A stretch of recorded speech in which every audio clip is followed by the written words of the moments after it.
প্রিয় লিসেনার্স, চলুন শুরু করি আজকের ঘটনা।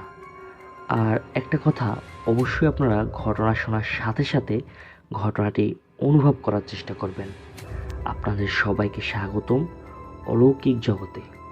প্রিয় লিসেনার্স, এই মুহূর্তে যে ঘটনাটি আমি আপনাদের সাথে শেয়ার করতে যাচ্ছি, এই ঘটনাটি আমাকে পাঠিয়েছেন রাব্বি নামের একজন লিসেনার্স। এই ঘটনাটি হচ্ছে ফরিদপুর জেলার বোয়ালমারী উপজেলার কোনো একটি গ্রামের ঘটনা। এই ঘটনাটি শুরু হয় 1984 সালের দিকে।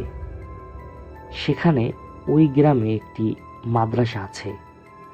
মাদ্রাসার পাশ সংলগ্ন একটি মসজিদও আছে। ওই মসজিদে একজন ইমাম নিয়োগ করা হয়েছিল। ইমামের নাম ছিল ফরিদুল্লাহ। ওই ফরিদ নামের ব্যক্তি মাদ্রাসা এবং মসজিদে ইমাম এবং খতিব হিসেবে নিয়োগ পান। তিনি দীর্ঘদিন যাবৎ এই পদে নিয়োজিত ছিলেন।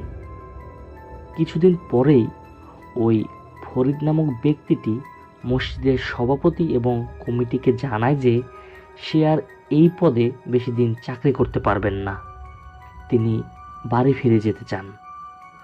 ফরিদের বাসা ছিল ফরিদপুরের নগরকান্দা নামক একটি এলাকায়। তার পরিবার সেখানে থাকলেও সে এই মাদ্রাসায় এবং মসজিদে ইমাম ও খতিব হিসেবে ছিলেন এবং এলাকার মানুষরাই তার খানাপিনার ব্যবস্থা করতেন সব সময়। তিনি কিন্তু অত্যন্ত সুদক্ষ এবং বিচক্ষণ একজন ইমাম এবং খতিব ছিলেন। তাকে কর্তৃপক্ষ কোনোভাবেই ছাড়তে রাজি হচ্ছিল না। ফরিদ নামের ব্যক্তি বারবার কমিটিকে জানায়, কিন্তু কমিটি তার কোনো কথায় পাত্তা দিচ্ছিল না। এরপর তিনি একেবারে চূড়ান্ত পর্যায়ে সিদ্ধান্ত জানিয়ে দেন, এই শেষ জুম্মা আমি পড়াবো, এরপরে আমি আর আমার দায়িত্ব পালন করতে পারবো না। আমার সমস্যা আছে এবং আমি আমার পরিবারের কাছে ফিরে যেতে চাই। আপনি যেহেতু মাদ্রাসার মাহতামিম ছিলেন এবং ইমাম ছিলেন এবং খতিব ছিলেন, সেজন্য এই তিনটি পদের সমন্বয়ে এখন লোক লাগবে। আপনি একজন লোকের ব্যবস্থা করে যান। তখন ইমাম বলে যে আমি আমার মতো চেষ্টা করছি এবং আপনারাও আশেপাশে খবর দেন এবং নিয়োগ বিজ্ঞপ্তি দেন। এই তিনটা পদের জন্য একজন ভালো সুদক্ষ লোকের প্রয়োজন। কিছুদিন পরেই কিছু কিছু লোক আসতে থাকে যারা এই বিজ্ঞপ্তি শুনতে পায় এবং তাদেরকে মাদ্রাসায় এবং মসজিদের কমিটি সহ ওই ইমামটি মৌখিক পরীক্ষা নেন, কিন্তু তাদের মনোপুত কেউই হয় না। তারা যখন সব কিছু শেষ করে উঠে আসবে, তখন একটা রুগ্ন ব্যক্তি ময়লা কাপড় পরিহিত অবস্থায় খালি পায়ে, কিন্তু তার চেহারা অনেক সুন্দর ছিল, সে বলে, আপনাদের মৌখিক পরীক্ষা কি শেষ? সে বলে, আমার তো অনেক দেরি হয়ে গেল, কারণ আমি তো অনেক দূর থেকে এসেছি। কমিটির লোক বলে, আজকে আমাদের মৌখিক পরীক্ষা শেষ, আপনি আর আজকে পরীক্ষা দিতে পারবেন না। আসলে তখন আগন্তুক ব্যক্তির পোশাক দেখে ওই কমিটির লোকদের তাকে পছন্দ হচ্ছিল না। আগত লোকটি অনেক অনুনয় বিনয় করে বলে যে আমি অনেক দূর থেকে এসেছি, আমি অনেক দরিদ্র, আমার চাকরিটা খুব দরকার, আপনারা দয়া করে চেষ্টা করে দেখেন। আমি যদি সেরকম যোগ্য প্রার্থী না হই, তাহলে আপনারা আমাকে নির্বাচন করবেন না। কথাবার্তার এক পর্যায়ে ইমাম সাহেব সেখানে আসেন।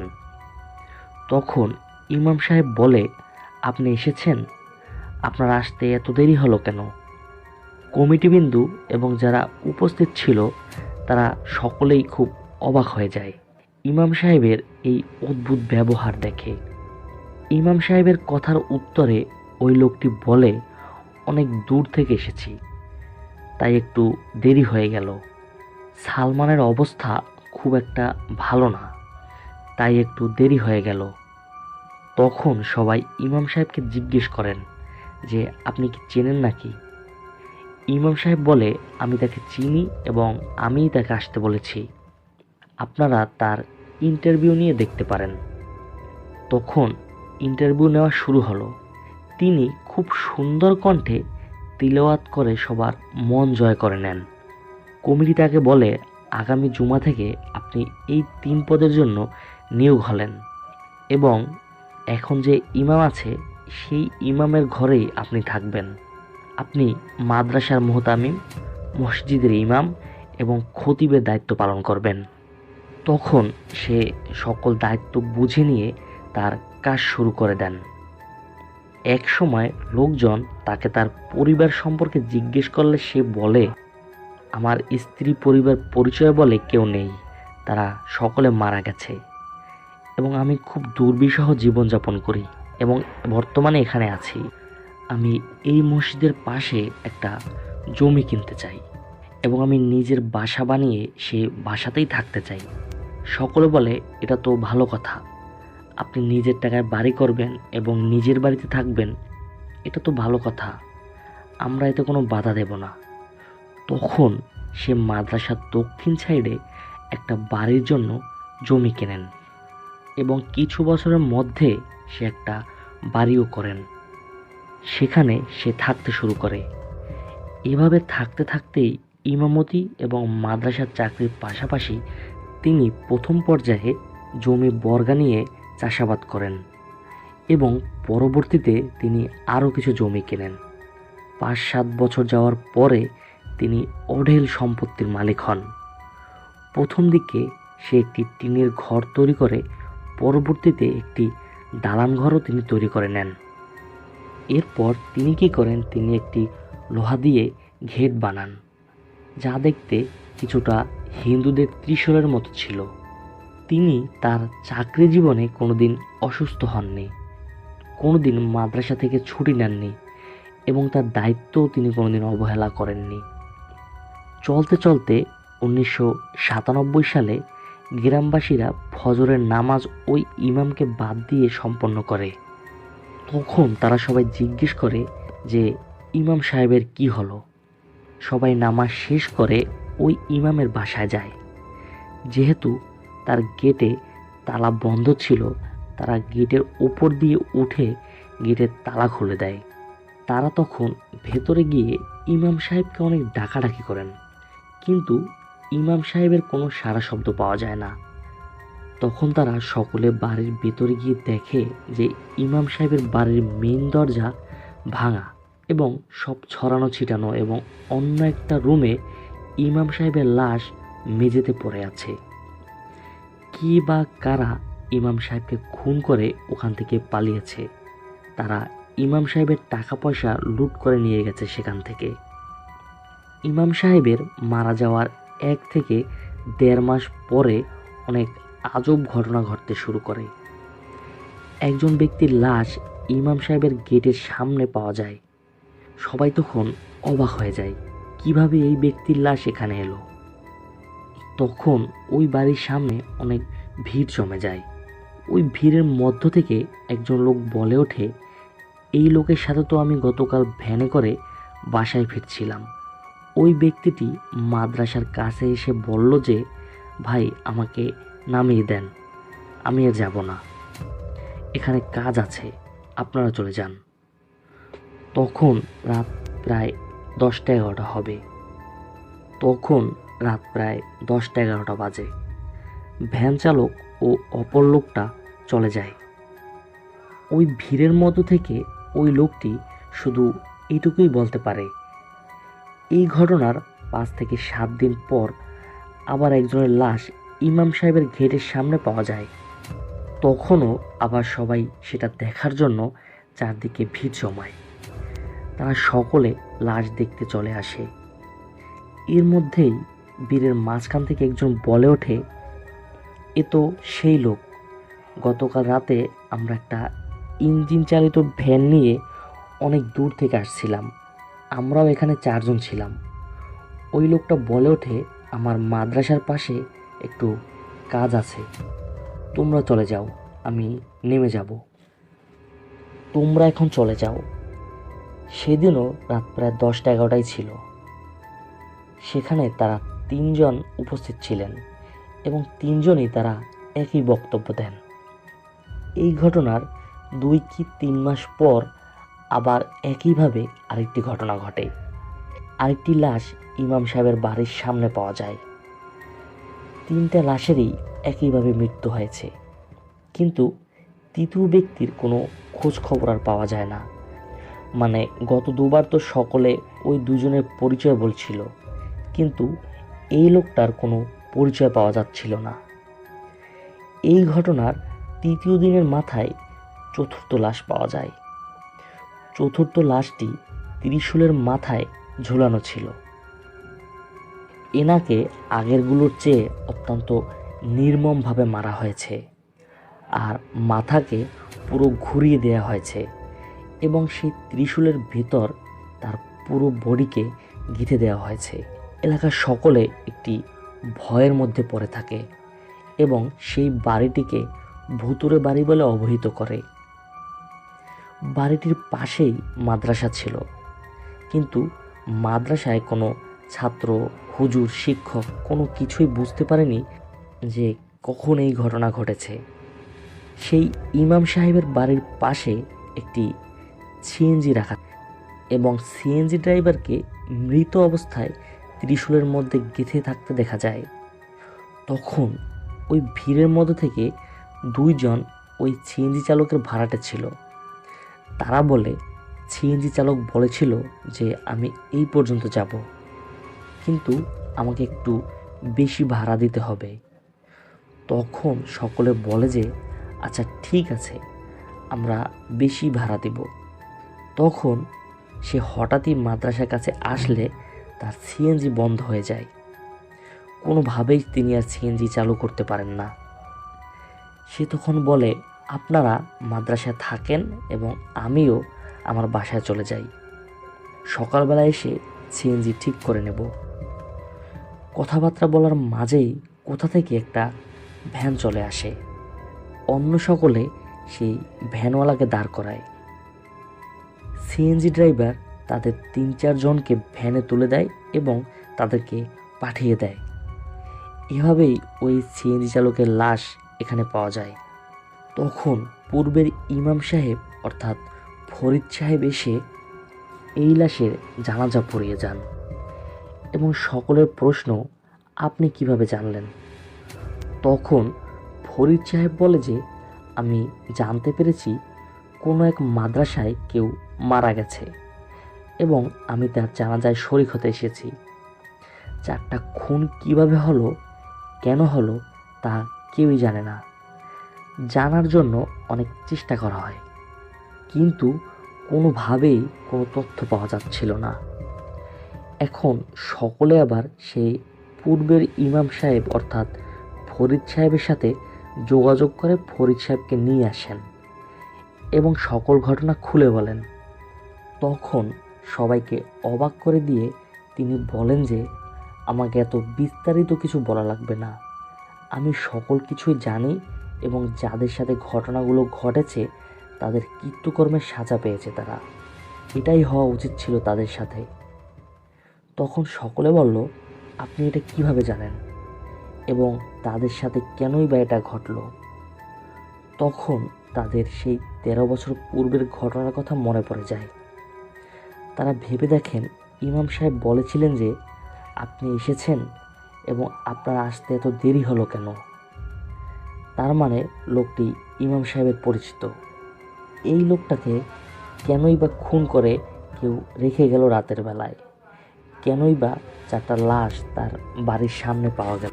ঘটনাটা জানতে চাই আমরা সবাই। তখন ইমাম সাহেব বলেন যে এই লোকটা যে কে তা আমিও জানি না।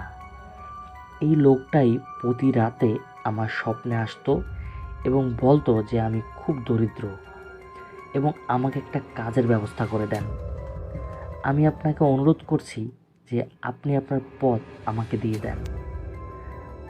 আপনার যেহেতু স্ত্রী, পরিবার, পরিজন সকলে আছে, সেজন্য আপনি একটা অন্য চাকরি খুঁজে নেন। আপনি যদি একটু দয়া দেখান তাহলে এই চাকরিটা আমি পেতে পারি। প্রথম দিন ইমাম সাহেব তেমন কোনো পাত্তা দিল না। দ্বিতীয় দিনও দেয় না। তৃতীয় দিনের দিন স্বপ্নেও আগন্তুক ব্যক্তিটি তাকে অনুনয় বিনয় করে কান্নাকাটি করার পর ইমাম সাহেব রাজি হয়। তৃতীয়বার যখন এই স্বপ্নটি দেখে তখন ইমাম সাহেব কমিটির কাছে বলে যে আমি আর ইমামতি করতে পারবো না। অতঃপর লোকটি এই চাকরি করার সুযোগ পেয়ে যায়। এভাবেই তিনি স্বপ্নের মাধ্যমে আগন্তুক ব্যক্তিকে বলে দেন যে এই মাধ্যমে এই স্থানে এই দিনে উপস্থিত থাকবেন, আমি আপনার চাকরির ব্যবস্থা করে দেব। ওই লোকটি হতে পারে আল্লাহর কোনো খাস বান্দা, জিন অথবা অন্য কেউ। ওই লোকটি যেদিন মারা যায় সেদিন আমাকে স্বপ্নের মাধ্যমে জানানো হয় যে ওই লোকটিকে কেউ খুন করেছে। সেদিন সকালে আমি খুব দ্রুত ওই স্থানে চলে আসি এবং এসে দেখি যে ঘটনাটা সত্যি সত্যি হয়ে গেছে এবং ইমাম সাহেবের জানাজার জন্য আপনারা প্রস্তুতি নিচ্ছিলেন। তখন আর আমি আপনাদের কিছু বলিনি এবং আপনাদের সাথে কিছু না বলে আমি সেখান থেকে চলে যাই। ঘটনার 1 থেকে 1.5 মাস পর যখন আপনারা প্রথম লাশটি পান তখন সেই দিন রাতেই আমি স্বপ্নে দেখতে পাই যে ওই আগন্তুক লোকটি বলছে আমি আমার প্রথম শত্রুকে হত্যা করে ফেলেছি, যারা আমাকে নির্মমভাবে হত্যা করেছিল এবং আমার টাকা পয়সাকে লুট করে নিয়ে গিয়েছিল তাকে। এরপর যেদিন দ্বিতীয় ব্যক্তিকে হত্যা করে সেদিনও সকালে ওই আগন্তুক ব্যক্তি আমাকে স্বপ্নে একইভাবে জানায়। তৃতীয় দিনও ওই একই অবস্থা হয় এবং চতুর্থ দিন যে খুনটা হবে সেই খুনের ঘটনা আগন্তুক ব্যক্তি ইমাম সাহেবকে অনেক আগেই বলে রাখে। বলে যে আমাকে যে সবচেয়ে বেশি মারধর করে কষ্ট দিয়ে আমার পেটে ছুরি চালিয়েছিল সেই ব্যক্তিকে আজ আমি হত্যা করব, তুমি দেখে নিও। তার লাশ ওই ঘেটে ত্রিশূলের মাথায় ঝোলানো অবস্থায় পাওয়া যাবে। সেই বাড়ি এখন পরিত্যক্ত ভুতুরে বাড়ি হিসেবে সবার কাছে পরিচিত। প্রিয় লিসেনার্স, এই ছিল আজকের এপিসোড। চলুন কথা না বাড়িয়ে চলে যাই আজকের এপিসোডে। আপনাদের সবাইকে স্বাগতম অলৌকিক জগতে। প্রিয় লিসেনার্স, আজকে আমি যে ঘটনাটি শেয়ার করব এই ঘটনাটি আমাকে পাঠিয়েছেন মিঠুন নামের এক ভদ্রলোক। ঘটনাটি মূলত রংপুর বিভাগের দিকে ঘটা একটি ঘটনা। আমি সরাসরি চলে যাচ্ছি মূল ঘটনায়। এই ঘটনাটি ঘটে রফিক নামক একজন লোকের সাথে। ঘটনার সময়কাল 90 দশকের দিকে। তখন রফিকের বয়স ছিল 24 কি 25 বছরের মতো। রফিক রংপুর বিভাগের একটা মফস্বল টাইপের শহরে চাকরি করত। চাকরির সুবাদে সে একটা বাসা ভাড়া নিয়ে একাই বসবাস করতেন। রফিকের পরিবারের লোকজন থাকতেন তার গ্রামের বাড়ির দিকে। একদিন রাতে আনুমানিক 1টার দিকে হঠাৎ ঘুম ভেঙে যায় রফিকের। সেদিন ঘুম ভাঙতেই কেমন যেন অবাক হয়ে যায় রফিক, কারণ রাতে তার কখনোই কিন্তু ঘুম ভাঙে না। রাতে ঘুমালে এক ঘুমেই তার সকাল হয়ে যায়। তার নিরিবিলি এই বাসায় রফিক সবসময় এক ঘুমে রাত পার করে দিত। কিন্তু সেদিন হঠাৎ ঘুম ভেঙে যাওয়ার কারণটা রফিক বুঝে উঠতে পারে না। তিনি বিছানা থেকে নামেন পানি খাওয়ার জন্য। রফিক ভাবেন হয়তো পানি তৃষ্ণার জন্যই তার ঘুম ভেঙেছে। তখন হঠাৎ রফিক খেয়াল করলো তার পুরো বাসাটা কেমন যেন ঠান্ডা হয়ে আছে। তখন ছিল জুন মাস। রফিক ভেবে পেল না যে জুন মাসের এই গরমে তার বাসা এত ঠান্ডা হলো কিভাবে। তিনি ভাবলেন যে হয়তো বৃষ্টি হয়েছে এই কারণে, কিন্তু বৃষ্টি হলেও তো এত ঠান্ডা হবার কথা না। রফিকের কাছে মনে হচ্ছিল যেন কোনো একটা ডিপ ফ্রিজের মধ্যে সে বসে আছে, এতটাই ঠান্ডা ছিল তার বাসাটি। হঠাৎ রফিক ঠান্ডায় কাঁপতে কাঁপতে ওয়াশরুমে ঢোকেন। তার ওয়াশরুমে ঢুকলেই হাতের বাম পাশে একটা বড় আয়না টানানো ছিল। রফিক বাথরুমের আয়নার দিকে তাকালো। তিনি কয়েক মুহূর্ত ধরে আয়নার দিকে তাকিয়েই রইল। রফিকের তখন একটা অদ্ভুত অনুভূতি হয়। তিনি যখন আয়নার দিকে তাকিয়েছিলেন তখন তার বারবার শুধু মনে হচ্ছিল কিছু একটা সমস্যা আছে, কিন্তু ঠিক কী সমস্যা তা বুঝে উঠতে পারছিলেন না তিনি। তখন রফিক আয়নার দিকে তাকিয়ে থাকে। একটা অদ্ভুত কিছু দেখে হঠাৎ ভয়ানকভাবে চমকে ওঠে রফিক। তখন সে বুঝতে পারে আসলে সমস্যাটা কোথায়। রফিক আয়না তার নিজের প্রতিচ্ছবি দেখতে পাচ্ছিলেন। রফিক আয়নায় সে নিজের যে প্রতিচ্ছবি দেখতে পাচ্ছিলেন সেটি আসলে ডানে এবং বাঁয়ে অদ্ভুতভাবে ঝুলছিল। অনেকটা ঘুমের ঘরে মানুষ যেরকম দুই পাশে দুলতে থাকে ঠিক সেই রকমভাবে তার প্রতিচ্ছবিটা ঝুলছে। অথচ রফিক আয়নার সামনে একদম স্থির হয়ে দাঁড়িয়েছিল। কিন্তু লিসেনার্স, রফিক যদি আয়নার সামনে স্থির হয়ে দাঁড়িয়ে থাকে তাহলে আয়নায় তার প্রতিচ্ছবিটা কিভাবে দুলছে? তখন রফিকও কিছু ভেবে পাচ্ছিল না। রফিক অনেক কষ্টে মাথা ঠান্ডা করল। তিনি ঠান্ডা ও পরিষ্কারভাবে চিন্তা করতে লাগলেন। রফিক ভাবলেন যে তিনি তো মাত্র ঘুম থেকে উঠে এসেছেন, হয়তো ঘুমের ঘোর এখনো পুরোপুরি কাটেনি, এ কারণেই হয়তো ভুলভাল দেখছে সে। তখন রফিক কি করে, সে আবার তাকায় আয়নার দিকে। কিন্তু অবাক বিষয়, এবারও তিনি দেখেন আয়নায় তার প্রতিচ্ছবি আগের মতোই হালকাভাবে ডানে বাঁয়ে ঝুলছে।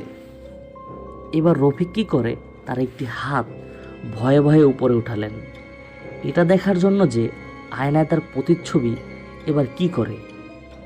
কিন্তু অবাক বিষয়, আয়নার প্রতিচ্ছবি কিন্তু হাত উপরে উঠালো না, সে আগের মতোই ডানে বাঁয়ে ঝুলতে থাকলো। এটা দেখে তখন রফিকের মনে আস্তে আস্তে আতঙ্ক তৈরি হতে লাগলো, অমানসিক ভয়ঙ্কর এক আতঙ্ক।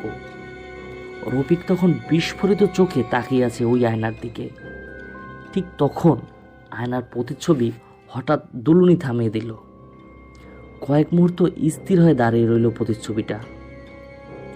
তখন রফিক এক ভয়ানক অভিজ্ঞতার মুখোমুখি হন। রফিক দেখেন যে আয়নার প্রতিচ্ছবিটা ধীরে ধীরে মুখ হা করে জিহ্বা বের করল। অস্বাভাবিক লম্বা ছিল সেই জিহ্বাটি এবং কুচকুচে কালো। তখন দুই চোখে প্রচণ্ড আতঙ্ক নিয়ে আয়নায় নিজের প্রতিচ্ছবির দিকে তাকিয়ে আছে রফিক। সে কিন্তু নিজের মুখ বন্ধ করেই আয়নার দিকে তাকিয়েছিল, অথচ তার আয়নার প্রতিচ্ছবিটি কুচকুচে কালো জিহ্বা বের করে তার এই দিকে এক দৃষ্টিতে তাকিয়ে আছে। তখন প্রচণ্ড ভয় পেল রফিক। সে চিৎকার করে বাথরুম থেকে বের হয়ে আসে এবং এক দৌড়ে নিজের শোবার ঘরে চলে যায়। রফিকের শোবার ঘরেও ছিল একটা বড় আয়না। রফিক যখন শোবার ঘরে আসেন তখন রফিকের চোখ যায় শোবার ঘরের বড় আয়নার দিকে, এবং চোখ যেতেই রফিক যেন ভয়ে বরফের মতো জমে গেল।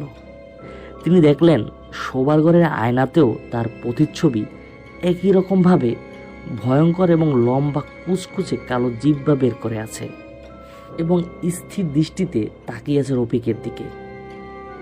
তখন ভয় এবং আতঙ্কে মাথা কাজ করছিল না তার। তিনি শোবার ঘর থেকে বের হয়ে আবার দৌড় দেন। দৌড়ে রান্নাঘরের দিকে চলে যান রফিক। তার রান্নাঘরের জানালা দিয়ে তার পাশের বাসাগুলো দেখা যাচ্ছিল। রফিক তখন সেই বাসার উদ্দেশ্য করে চিৎকার করে ডাক দেন সাহায্য পাওয়ার আশায়। রফিক চিৎকার করে বলতে থাকেন, আমার অনেক বড় বিপদ, কেউ আমাকে বাঁচান। কিন্তু রফিকের চিৎকারেও পাশের বাসার কাউকে কিন্তু দেখা গেল না। আশেপাশে সবাই ছিল নিশ্চুপ। তখন রফিক দ্রুত পায়ে রান্নাঘর থেকে বের হয় এবং বের হতেই দেখলো ফ্রিজের ওপরে একটা বিশাল বড় আয়না, এবং অদ্ভুতভাবে সেই আয়নাতেও তার প্রতিচ্ছবি একইভাবে কালো জিহ্বা বের করে তার দিকে তাকিয়ে আছে। অথচ রফিক ভালো করেই জানতেন যে তার বাসার রান্নাঘরে কখনোই কোনো আয়না ছিল না। তাহলে এই আয়না এলো কোথা থেকে? রফিক কিচ্ছু ভাবতে পারছিলেন না। তখন হঠাৎ সে খেয়াল করলো আয়নায় তার প্রতিচ্ছবিটা এবার তার নাম ধরে ডেকে উঠল। ভয়ঙ্কর হিম শীতল ছিল সেই কণ্ঠটি, এবং ঠিক একই সময়ে ভয়ঙ্করভাবে তার বাথরুমে যে আয়না ছিল এবং তার শোবার ঘরে যে আয়না ছিল, এই আয়নার প্রতিচ্ছবিগুলো একইভাবে হিমশীতল কণ্ঠে রফিক বলে ডেকে উঠল। বাথরুম, শোবার ঘর এবং রান্নাঘরের আয়নায় রফিকের যে প্রতিচ্ছবিগুলো ছিল সেগুলো আবারও হালকাভাবে ডানে বাঁয়ে দুলতে শুরু করে এবং বারবার সে ভয়ানক কণ্ঠে রফিক রফিক বলে ডাকছে। তখন রফিক আর দাঁড়িয়ে থাকতে পারলেন না। তিনি রান্নাঘরের মেঝেতে পড়ে গেলেন। প্রচণ্ড আতঙ্কে থরথর করে কাঁপছেন তিনি। মুখ দিয়ে কথা বের হচ্ছিল না তার, এবং তার বাসাটি কিন্তু তখনও প্রচণ্ড ঠান্ডা হয়েছিল। তার কাছে বাসার তাপমাত্রা মনে হয়েছিল যেন হিমাঙ্কেরও নিচে চলে গিয়েছে। তখনও তিনি শুনতে পাচ্ছিলেন সেই ভয়ঙ্কর ডাক। আয়নাগুলো থেকে আরও জোরে জোরে তার নাম ডাকার শব্দ আসছিল। প্রচণ্ড ভয়, আতঙ্ক এবং ঠান্ডায় রফিক উঠেও দাঁড়াতে পারছিলেন না। তখনই হঠাৎ সে এক আতঙ্ক নিয়ে দেখলেন যে তার সামনে মাত্র কয়েক ফুট দূরে প্রায় 15 থেকে 20টি আয়না সারিবদ্ধভাবে রাখা, এবং প্রতিটি আয়নাতেই তার নিজের প্রতিচ্ছবিগুলো আগের মতোই ডানে বাঁয়ে ঝুলছে এবং প্রচণ্ড জোরে তার নাম ধরে ডাকছে, এবং ডাকগুলো ছিল অনেক জোরে। প্রচণ্ড চিৎকারে রফিকের কানে যেন তালা লেগে যাবে। রফিক ভেবে পেল না এত আয়না কোথা থেকে এলো এই বাসায়। আর কিছু ভাবতে পারছিলেন না তিনি। তার শরীর হিস্ট্রিয়া রোগীদের মতো কাঁপতে লাগলো। মুখ দিয়ে ফেনা ভাঙতে লাগলো তার। জ্ঞান হারায় রফিক। প্রায় 2 দিন পর রফিকের জ্ঞান ফেরে। তিনি নিজেকে দেখতে পান হাসপাতালের বেডে শোয়া অবস্থায়। পরে তিনি জানতে পারেন তার বাসার দারোয়ান তার চিৎকার শোনেন এবং কিছু লোকজন নিয়ে তার বাসা থেকে তাকে অজ্ঞান অবস্থায় উদ্ধার করেন। রফিক যখন কিছুটা স্বাভাবিক হলো, সবাই তার কাছে জানতে চায় যে কি হয়েছিল তার সাথে। তখন রফিক সবাইকে বলে যে এই ব্যাপার আমার সাথে ঘটেছে। এই ঘটনার পর প্রায় মাসখানেক আর কিছুই ঘটে না রফিকের সাথে। তিনি আবারও থাকতে শুরু করেন ওই বাসায়, এবং তিনি কি করেন, তার বাসায় যত আয়না ছিল সব আয়না তিনি তার বাসা থেকে সরিয়ে ফেলেন। প্রায় 1.5 মাস পরের ঘটনা। রফিককে খুঁজে পাওয়া যাচ্ছিল না। তার বাসায় তালা ঝুলছে। সবাই ভাবেন তিনি হয়তো গ্রামের বাড়ি গিয়েছেন বা হয়তো কোথাও গিয়েছেন। প্রায় 4 দিন পর কিছু ভয়ঙ্কর গন্ধ পেতে শুরু করেন আশেপাশে বাসার লোকজন। তখন তাদের মনে সন্দেহ জাগে। তারা কি করেন, তারা পুলিশকে খবর পাঠান।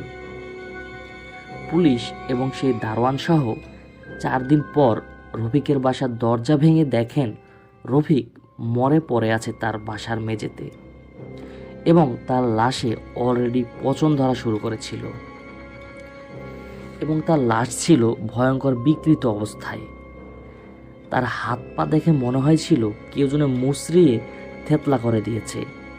আমরা যেভাবে কাপড় ধুয়ে পানি ছিপে হাত দিয়ে পানি বার করি, ঠিক তেমন। আর এই পচা গন্ধই তার প্রতিবেশীরা পেয়েছিল এতদিন। তার মৃতদেহ উদ্ধার করলেন পুলিশ ও তার প্রতিবেশীরা। পুলিশ সহ সেখানে সবাই অবাক হয়ে লক্ষ্য করল যে রফিকের পুরো বাসায় 100টিরও বেশি নানা রকমের আয়না ছড়িয়ে ছিটিয়ে পড়ে আছে, এবং প্রতিটি আয়নার কাচ ছিল ভাঙা। প্রিয় লিসেনার্স, এই ঘটনাটি একটি সত্য ঘটনা। যিনি আমাকে ঘটনাটি সংগ্রহ করে দিয়েছেন তিনি মূলত ওই দারোয়ানের কাছ থেকে ঘটনাটি শুনেছিলেন। সেই দারোয়ান যিনি রফিককে উদ্ধার করেছিলেন এবং হাসপাতালে নিয়েছিলেন। এই ঘটনাটি কিন্তু খুবই রহস্যময় একটি ঘটনা। রফিকের আয়নায় নিজের ভয়ঙ্কর প্রতিচ্ছবি দেখা, আবার তার নাম ধরে ডাকা, এরপর আবার তার লাশের পাশে অনেকগুলো ভাঙা আয়না পাওয়া। এই ঘটনা কিন্তু সবার কাছে আজও খুব রহস্যময়। লিসেনার্স, আমাদের সবার ঘরেই কিন্তু কম বেশি আয়না আছে। আমরা কিন্তু সবাই কম বেশি আয়না ব্যবহার করি। যদি হঠাৎ দেখেন যে আপনার আয়নাতেও এমন কিছু দেখা যাচ্ছে, কি করবেন তখন? আপনাদের এমনই সব ভৌতিক অভিজ্ঞতা আমাদের সাথে শেয়ার করুন। প্রিয় লিসেনার্স, এই ছিল আজকের এপিসোড। ঘটনাটি আপনাদের ভালো লাগলে আপনারা অবশ্যই আমাকে কমেন্ট করে জানাবেন। আর আপনারা যারা আপনাদের জীবনে ঘটে যাওয়া কোনো ঘটনা অথবা আপনার জানা কোনো সত্য ঘটনা আমাদের পাঠাতে চান, তারা ঘটনাটি লিখে অথবা রেকর্ডিং করে পাঠিয়ে দিন আমাদের হোয়াটসঅ্যাপ নাম্বারে। নিচে ডিসক্রিপশন বক্সে আমাদের হোয়াটসঅ্যাপ নাম্বার দেয়া আছে। আর আপনাদের কাছে অনুরোধ থাকবে আমাদের চ্যানেলটি সাবস্ক্রাইব করার জন্য। পরবর্তী ঘটনা শোনার আমন্ত্রণ জানিয়ে আজকের মতো এখানেই বিদায় নিচ্ছি। আসসালামু আলাইকুম।